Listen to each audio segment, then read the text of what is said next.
Dan yang keempat, rasanya bervariatif. Nah, kelemahan dari kedai kopi legend yang pertama itu mudah ditiru, udah pasti ya teman-teman. Dari warkop, dari yang misalkan warung-warung itu pasti jualannya kopi-kopi. Nah, yang kedua tergantung selera konsumen. Ancamannya itu ada banyaknya kompetitor. Dia sama kayak kelemahan yang mudah ditiru. Yang kedua ada perubahan selera masyarakat, dan yang ketiga ada persaingan tren yang inovatif. Next. Ini kan penyalur. Aspek-aspek yang akan dibahas oleh kami dari kedai kopi legend yaitu yang pertama ada aspek legalitas izin usahanya, karena ini masih terbilang baru, jadi dia untuk izinnya masih di lingkungan sekitar atau RT RW. Nah, untuk produknya udah pasti halal dan dia udah bersertifikasi. Next. Yang kedua ada aspek pasar dan pemasaran. Aspek pasar dan pemasaran, peluang permintaannya setiap bulannya ada kenaikan dalam permintaan. Untuk peluang penawarannya karena jumlah pembeli di kedai per hari kurang lebih mendapatkan 10 gelas dan 10 piring per hari, maka penjual terdapat 66 stok kopi. Proyeksi peluang permintaan ada di sini. Untuk bulannya di Februari dia perharinya di bulan Februari 10 gelas per hari, jadi total per bulan di bulan Februari 290 kopi, di bulan Maret ada 465 kopi karena dia ada kenaikan ya teman-teman. Kenaikannya itu 15 gelas, yakni 15 gelas per hari, dan di bulan April ada kenaikan lagi 5 gelas yaitu 20 gelas per hari. Untuk proyeksi peluang penawaran dalam satu gelas terjual 15 gram kopi dikalikan dengan berapa gelas terjual per harinya. Next. Nah, yang selanjutnya ada penjualan. Penjualannya ini dari bulan Februari sampai bulan Maret. Dari segi proyeksi permintaan dan penawaran meningkat, totalnya 150 gelas per bulan. Yang keenam ada analisis persaingan. Letak kedai kopinya itu berada di pinggir jalan, maka pesaingnya itu ada jaraknya itu 1 kilometer berupa warung Starling. Kalian tahu nggak warung Starling itu apa? Ya, betul sekali. Nah, dia menjual kopi saset yang lebih murah.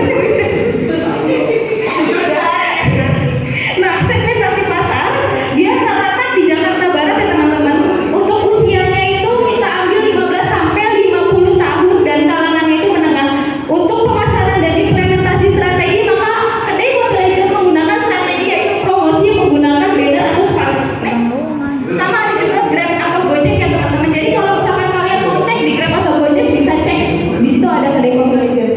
Nah, aspek manajemennya, struktur organisasinya, Pak Andrian itu tidak sendiri untuk masalah kendaraannya, dia dapat juga dari bantuan Ibu Susan yaitu temannya. Dan untuk waiters, ini untuk karyawannya ada waiters, ada kasir, ada masaknya. Nah, yang waitersnya ada di sini nama-namanya. Terus untuk biaya operasional karena kita surveinya itu di bulan Ramadan, jadi kita tanya juga pas di bulan Ramadan mereka bukanya itu di jam 6 dan di hari apa. Ternyata kedai kopi legend itu dibuka setiap hari tanpa ada libur, cuma karyawannya itu libur seminggu sekali. Untuk bentuk monitoring dan pengendaliannya dilakukan meeting setiap minggu untuk melakukan briefing setiap hari dan pengecekan closingan secara berlaku. Program pengembangan usaha melakukan evaluasi strategi pemasaran, memanfaatkan media sosial untuk promosi seperti Gojek, Grab, Shopee Food dan lain-lain.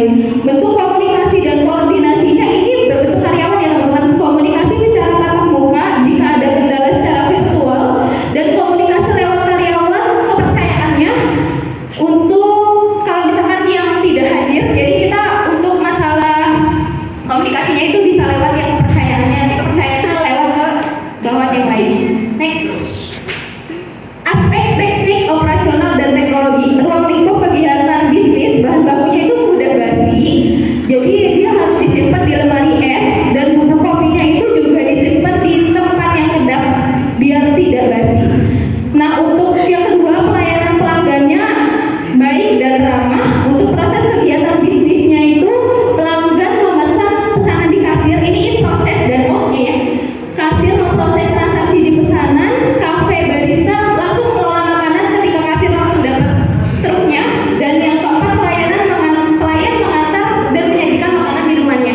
Untuk pengaturan stok awal, proses dan stok akhir, manajemen inventaris mengelola stok awal,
kemudian aktiva tetap berwujud. Totalnya adalah 7.831 per bulan. Next. Selanjutnya adalah analisis nilai investasi. Biaya variabelnya untuk satu hari pengeluaran adalah 112.250 dikali 30 hari, totalnya adalah 3.367.500 untuk bahan baku satu bulan. BP untuk kopi susu legend adalah totalnya 4.331 dalam satu cup. Jadi kita menjual satu cupnya 13.000, jadi keuntungan dalam satu cup adalah 8.669 dalam per gelas. Jadi keuntungan per hari untuk kopi susu saja adalah dengan rata-rata 10 cup per hari adalah keuntungannya 86.690 dan keuntungan per bulannya adalah 2.600.700. Untuk analisis harga BEP kopi americano, total biaya modal kita dalam satu gelas adalah 1.331. Kita jualnya harga 11.000 dikurang harga modal. Jadi jadi keuntungan kita dalam satu gelas adalah 9.469.000 per gelas. Dan keuntungan per bulannya adalah 2.840.700. Oke, jadi total keuntungan pendapatan per bulan adalah 12.251.400 dan biaya labanya adalah 1.052.900. Oke, selanjutnya adalah aspek ekonomi dan sosial. Dampak kegiatan usaha dengan kegiatan ekonomi di masyarakat atau lingkungan. Yang pertama adalah dampaknya adalah bisa membuka lowongan pekerjaan orang-orang sekitar. Yang kedua adalah customer bisa melakukan aktivitas seperti ada event bola, biasanya kayak gitu, ada nobar. Yang ketiga adalah terbukanya akses usaha lain. Berhubung di depan kafe ini lapangannya lega, jadi terkadang pada saat bulan puasa banyak pedagang kaki lima yang berjualan di depan kafe. Selanjutnya adalah aspek lingkungan hidup. Yang pertama menggunakan barang yang bisa dipakai berulang. Yang kedua untuk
ini kita lagi ada di kedai kopi Legend.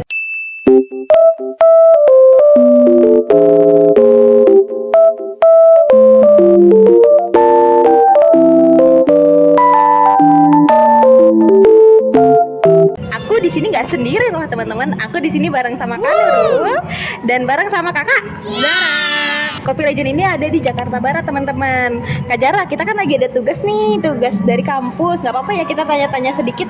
Nggak apa-apa, silakan. Nanti kita juga izin upload buat ke YouTube ya Kak? Boleh.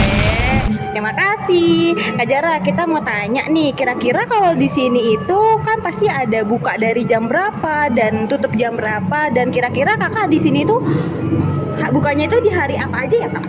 Kita buka setiap hari karena sekarang ada event Ramadan, jadi tuh kita buka dari jam 12 sampai jam 10 malam. Kalau nggak Ramadan kita buka dari jam 8 pagi sampai jam 10 malam, itu untuk weekday. Kalau di weekend kita dari jam 8 pagi sampai jam 12 malam. Dan karena Ramadan juga nih tetap dari jam 12 sampai jam 12 malam juga untuk weekendnya gitu. Wow. Nah, Kak Zara, kira-kira kalau di sini itu ada berapa pekerjanya Kak? Maksudnya kayak karyawannya itu ada berapa ya? Untuk saat ini kita ada 4 karyawan gitu. 4 karyawan itu di bagian apa aja? Ada di bagian kasir, ada di bagian waiter, sama ada di bagian cooking. Oke, terima kasih Kak. Terus Kak Zara, kan biasanya ada konsumen-konsumen yang datang nih Kak. Kalau misalkan konsumen-konsumen yang datang ini kan biasanya rata-rata itu umurnya beda-beda ya. Kira-kira kalangannya itu dari kalangan maksudnya antara SMA atau SMP Kak, atau malah kuliah, atau malah udah ada umur-umur yang lansia di sini Kak? Kebanyakan sih ABG ya, kayak yang masih sekolah, kuliah atau pekerja, dan lansia pun juga ada gitu yang untuk ngopi di sini. Wow, berarti kita termasuk masih muda ya Kak? Kira omset per bulan itu berapa ya kurang lebihnya? So far untuk 2 bulan ini kita tuh per bulan bisa 6 sampai 7 juta sih. Oke, Kak Zara. Per bulan ya? Per bulan. Per bulan itu 6 jutaan atau sampai 7 jutaan ya? Iya ya, kurang lebih segitulah ya. Iya. Gak spesifik juga ya Kak Zara. Kak Zara gimana sih cara promosiinnya gitu? Nah, biar kedai ini dikenal sama konsumen lebih banyak gitu. Gimana cara promosinya di sini? Kita promosinya itu ya terutama dari media sosial, Instagram atau TikTok. Terus kita juga pasang spanduk di depan kedai. Terus kita juga adain kayak event nobar gitu setiap malam minggu dan hari minggunya, kayak nobar bola sama nobar MPL Mobile Legend. Oh, berarti rame banget ya Kak, pasti anak mudanya pada datang nih. Iya. Oke, untuk terakhir ya, tujuan kedepannya untuk kedai ini tuh apa gitu Kak Zara biar lebih maju? Planningnya gitu Ya, Kak. planning kedepannya. Planning untuk kedai ini pribadi dari saya tuh semoga dikenal banyak orang, nggak hanya di daerah Cengkareng atau Jakarta Barat aja, tapi di luar daerah Jakarta.